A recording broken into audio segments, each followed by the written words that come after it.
Hi, everyone. It's Carmen Lisette, and this is all about the joy, the podcast. I'm so glad you're here. I want to jump right into this first subject, which is the consequences of getting rid of all that toxicity in your life, right? We always talk about, or you hear about people saying it's really important to learn how to get toxicity out of your life. And I agree 100%. I agree 100% because I've been doing it since I was a kid, and I am the queen of walking away from people I think do not add to my life in any way, shape, or form. And I know that sounds kind of cold, but if you think about it this way, it was kind of a survival mechanism. It wasn't kind of, actually. Let me back up. It was a survival mechanism that I used as a kid to determine whether or not somebody stepping into my life was worthy of staying there. There was also a fear that I would have to deal with the negativity that kind of happened after my mom died with people that were around me then, that I would have to consistently keep dealing with that. And I refused to do it. So as much as possible, when I realized somebody was not, quote unquote, worthy of being in my life, I don't care how ego-esque that sounds, it was true, I would walk away. And I still do that today. I, will walk away from people I think don't have very good morals, or people who are just in a constant state of fighting or negative, or who just don't have the ability to connect with me, to communicate with me in a way in which we can both hear each other, right? So I know a lot of people struggle, especially if it's a blood-related, family-esque person. I don't have that problem, and I also know that it's not easy to do. But let's talk about the consequences of what happens once you do that, because something happened a couple of weeks ago that threw me for a loop, and I realized, see, this is the consequences. When you walk away from people, there's also a negative consequence that we have to kind of remember. So let me tell the story of what happened. So I had this friend in college who followed me out here. And I don't remember if he had flown to San Francisco first, but when he came to Los Angeles, we connected. We were just friends. We never had any romantic interactions at all. I was not interested in him in that way. And I am 100% positive he was not interested in me at all either. Okay, I shouldn't say 100%. Because one of my other friends was reminding me of a situation. So let's say 98%, because I still am pushing that theory away. Regardless, it doesn't matter because we had a really good, genuine friendship. And I helped him get an apartment. He helped me with other things. And, we remembered each other's birthdays. We'd hang out and have dinner once in a while, or we'd, go to the movies together because we didn't really know anybody. So we had this solid friendship. And one day he asked to borrow my car. Now, we had been having, I think, some issues. Honestly, I don't remember what happened, but he had asked to borrow my car, and I let him borrow the car because I don't care.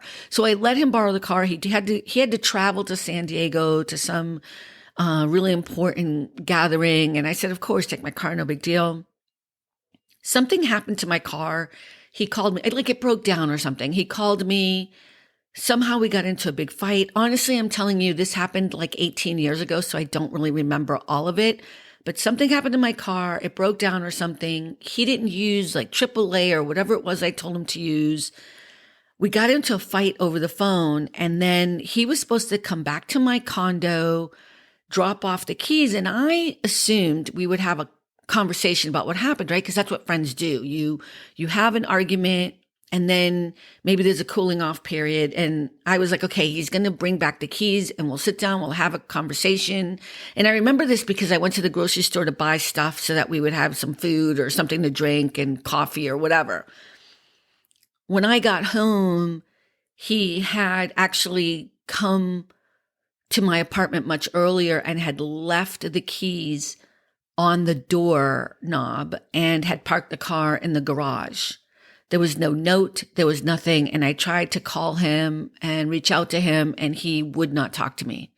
And that was the last time I spoke to him. And I was okay with it. I didn't reach out to him ever again either. Every once in a while, I would Google him to see how he was doing. And there wasn't really that much on, Googling him. And, it wasn't like all the time, just every once in a while, because I would want to, he was still a friend of mine. And we never actually ended the friendship. I just realized he didn't want to talk to me, what I thought was kind of closed offish and also immature, like not coming to talk to me about what happened meant that my friendship wasn't that important to him anyway. So I let it be because I figured the ball was in his court. Well, about 3 weeks ago, no, I think it was 2 weeks ago, I Googled him again because I just wanted to see how he was doing, and I found out he died in January of this year. The first thing that came up was his obituary, and I could not believe it. I was absolutely shocked. He was young, and I mean, we're the same age, and he died of brain cancer, and I had no idea, right? So I don't want to make this really about me. I've just told the whole story about me and him, but the consequences of getting toxicity out of your life sometimes can be that you end up never resolving whatever the problem was between you, and it hurts. And I wanted to share that with all of you. I think some of the struggles that people have when they let go of people they love, like their family members, even if it's justified. I know personally that there are people I have walked away from because I know I'm a better person without them in my life. That's what I told them when I walked away. So I gave them a reason why I never wanted to talk to them again. And I haven't spoken to them, and I never will speak to them. I know I won't. The difference, of course, with that is that we had some sort of ending. I'll still feel bad because they're decent, good people in the world, and I wish them well, and I want them to thrive and be successful and be happy and healthy, right? And it was the same thing with this friend of mine who I went to college with. I never wished him ill will. I think what threw me was that we would never be able to have a sense of closure of some sort, or at least understand why we didn't talk all these years, something to kind of solidify that for me. Clearly, he didn't need that. Clearly, he was fine without that. But what I'm trying to say here is it's really hard to get toxic people out of your life. But in most cases, for me, when I knew I needed to do it, I did it and didn't think twice about it. But what I was not prepared for this one time was the consequences of finding out that I was not able to resolve something with someone who had made that choice for us. You know what I mean? So that kind of hurt, and it started me thinking about all the people I have let go in my life. And I don't have any regrets of letting go of those people in my life. I'm glad I did.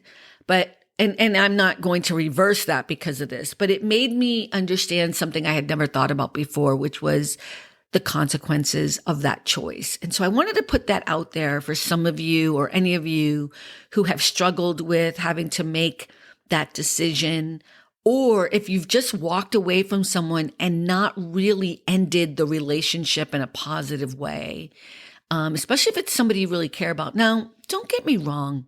There are people who think they're that important in my life that I wouldn't even bat an eye at regarding the reason why I walked away from them. Like if they're very nasty people or very angry people, or they do things like, they will argue a point with you, but then don't want to hear your version of the story that they have in their head, There are some people who come into your life for a season, right? That's a Tyler Perry quote that is pretty brilliant.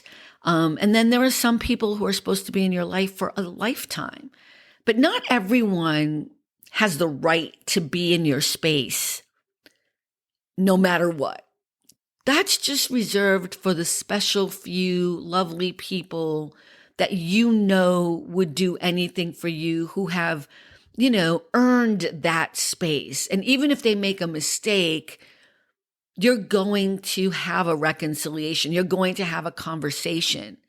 And if you don't, you're going to understand, like, those are my family members. Those are people who, no matter what happens between us, I will always be able to talk to them, deal with them, even if I'm angry with them, And as I'm saying this, I'm thinking of all of my dearest friends who I love with all my heart. We've had some all out arguments, discussions, not talk to each other for a long time. And then we get back together. We're like, oh my God, when I say a long time, I mean like a week is the most, but it's something to think about. And I'm not sure that, me and my friend would have been able to have the friendship that I thought we had when we were in college and when we first moved out here.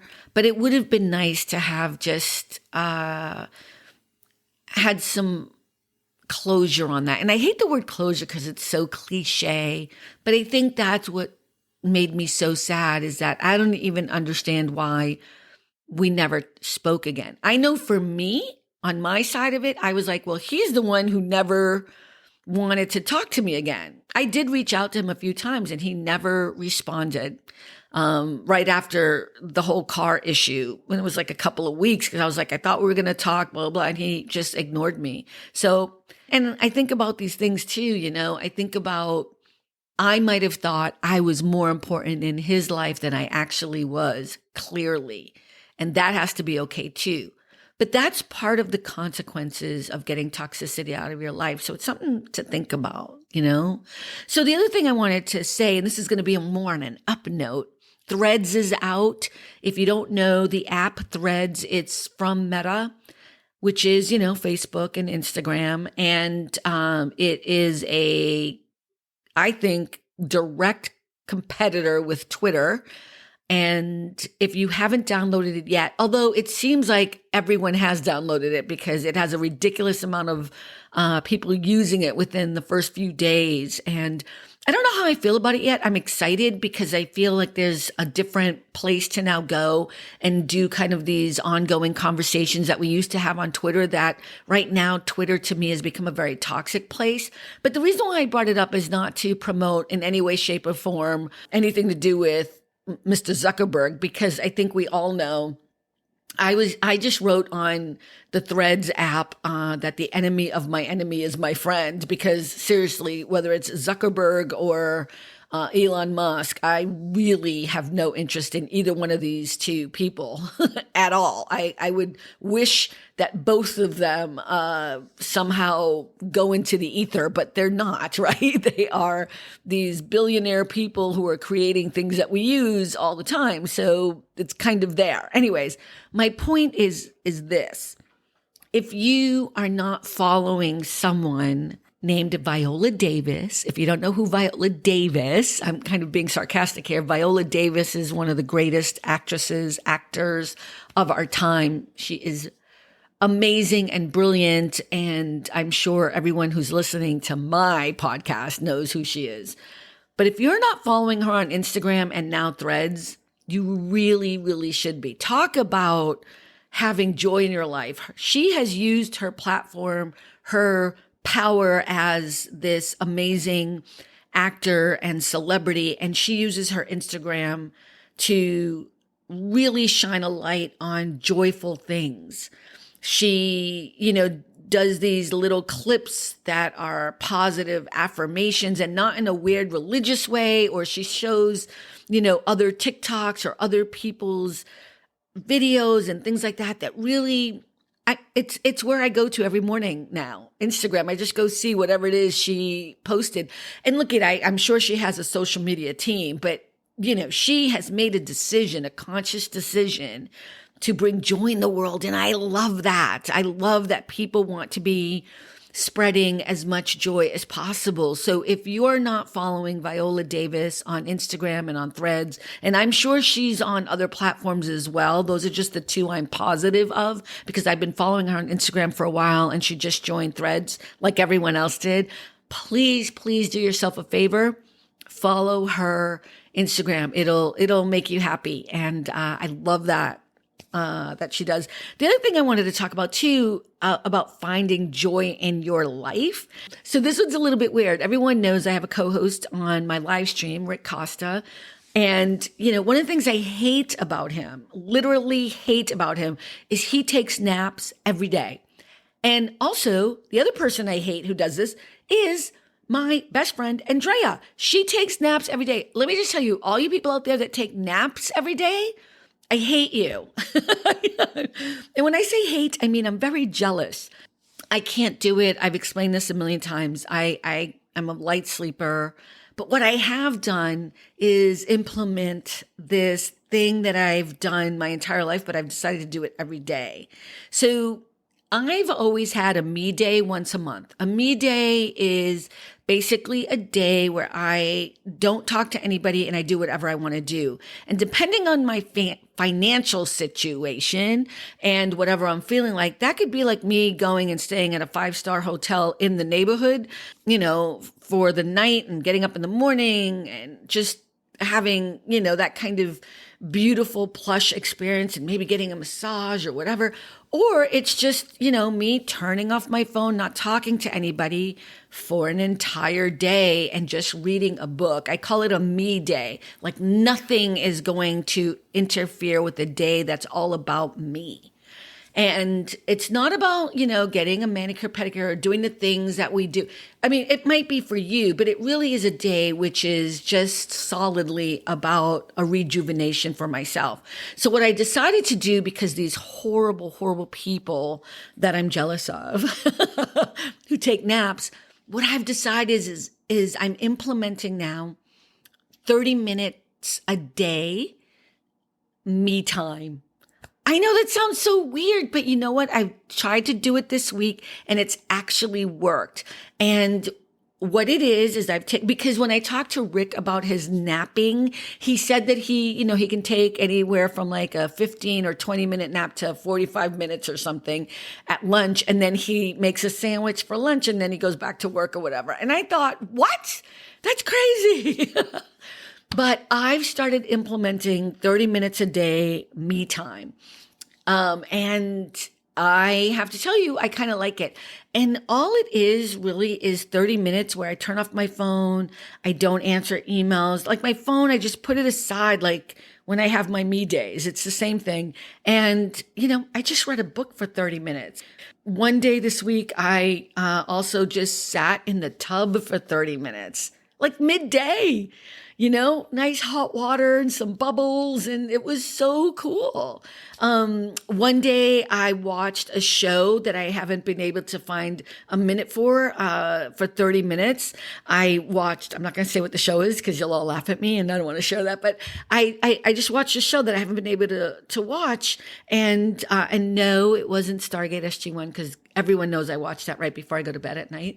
But it's just been really great. And to just be able to set aside some time to rest for myself from the day. Like maybe I can't take a nap like they do, but I can take a nap from the everyday yuckiness that is work or, more toxicity, emails, and everybody needs everything yesterday. And oh my God, we got to do this and I got to go to work and then I got to go to the grocery store and I have to work out and I have to do this. And this is just putting a little bit of time aside for myself. So try that. Think about ways in which maybe you could do that. Maybe you can only do it once a week right now. Maybe you can only start implementing a me day once a month. I really recommend everyone do that. I have done that for years. It is life-changing, I'm telling you. Also, try to find different ways to find joy in your life. Look, at one day, I just listened to music for 30 minutes. Now, that sounds kind of crazy because I'm sure everybody listens to music. I listen to music when I'm in the car. I listen to music when I go work out. But this was literally just one day. I think it was Thursday. I just sat and listened to Prince for 30 minutes when the alarm, and I just sat in the middle of my living room on the floor, just listening to Prince. And it was so nice. I wasn't walking. I wasn't working out. I wasn't, you know what I mean? It was just listening to music. It was so awesome. Just like reading a book, just taking time for me to rejuvenate. So really, really, really try to find ways in which you can do that for yourself. I'm telling you, We have so much on our shoulders every single day. It doesn't matter what your situation is. It doesn't matter if you have children or you don't. It doesn't matter what kind of job you have. Our lives, especially with the integration of social media that is so involved in everything we do, we are always accessible. We are always available to people. And we ourselves are always trying to communicate with people because this has become our habit. This is something we do on a regular basis. You know, when we were kids, we would go outside and play, right? We didn't have phones and scanning stuff, whatever. We'd go outside and play. And if nobody was around, we would, play ourselves, or we would just walk, or we'd sit in a tree, or, we used to climb on the rooftops of other people's garages and homes and stuff. And we'd just sit there and like chit chat. Or if I was by myself, I would just sit there and look out at the sky. We don't do this stuff anymore. I know people are like, well, I go hiking. Okay, I know, but that's like going and traveling somewhere. I'm saying every day having just time for you. Just time for you. Not going to yoga, not going to, you know what I'm saying? Like just a minute by yourself, quietly. Thank you again, all of you, for stopping by. I really appreciate it. I am so grateful. I'm also always going to give a shout out to LinkedIn people who I can't believe keep adding me onto their live stream and podcast. I am grateful, grateful, grateful. And yeah, I'll be back again next week. And I'm not going to promote myself because I think I've already done it enough, but it's also exhausting. But if you want to find me, you can easily go to AATjoy.com. That's AATjoy.com. Thank you so much. Peace and blessings, everyone. And remember, it's all about the joy. Bye. Thanks for stopping by. All about the joy. Be better and stay beautiful, folks. Have a sweet day.